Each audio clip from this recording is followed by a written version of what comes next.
السلام علیکم دوستوں، میں ہوں محمد فرقان اور آپ دیکھ رہے ہیں واحدہ فرقان۔ دوستوں، اگر آپ نے چینل کو سبسکرائب نہیں کیا تو چینل کو سبسکرائب کر دیں، ساتھ ہی بیل آئیکن کے بٹن کو بھی پریس کر دیں۔ شروع کرتے ہیں آج کی ویڈیو۔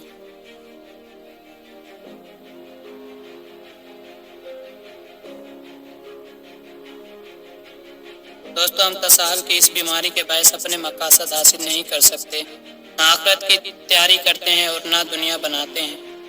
زندگی میں ناکامی زنجیروں کی طرح پیروں کو جکڑ لیتی ہے اور حسرت اور ملامتیں مستقبل کا سامان بن جاتی ہیں۔ دوستوں، ہم جانتے ہیں کہ سوتے کو جگانا آسان اور جاگتے کو جگانا مشکل ہے۔ ہم اور آپ جاگ رہے ہیں مگر بستر سے اٹھ نہیں رہے۔ ہمیں جاگنا ہے اور مقصد حیات کے حصول کے لیے کام کرنا ہے۔ دوستوں، دنیا میں دو چیزوں کے وقت کا پتہ نہیں چلتا۔ ایک تو یہ کہ رات کو نیند کب آئی، دوسرے کسی قوم کا زوال کب شروع ہوا۔ یہ اس قوم کو پتہ نہیں چلتا، البتہ اس کے نقصانات آئندہ نسلوں کو پہنچتے ہیں۔ ہمارے زوال کی بہت بڑی وجہ تساہل اور کاہلی ہے، کم توجہی ہے اور مقصد کے شعور کی کمی ہے۔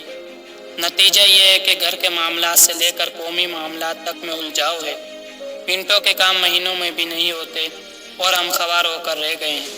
اپنی ذات کا جائزہ لیجئے، پھر اپنے گھر کا، پھر اپنے ادارے، معاشرے، بلدیاتی، صوبائی اور وفاقی حکومت کا۔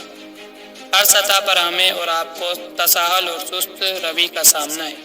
دوستو، یہ قومی بیماری زوال کی علامت نہیں تو کیا ہے؟ یہ بیماری اور نشہ ہیروئن اور افیون سے کچھ کم نہیں۔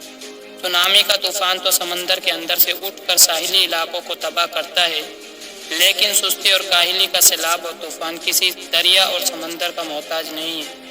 دوستو، یہ قوموں کے اندر ابھرتا ہے اور غیر محسوس طریقے سے پوری قوم کو لے ڈوبتا ہے۔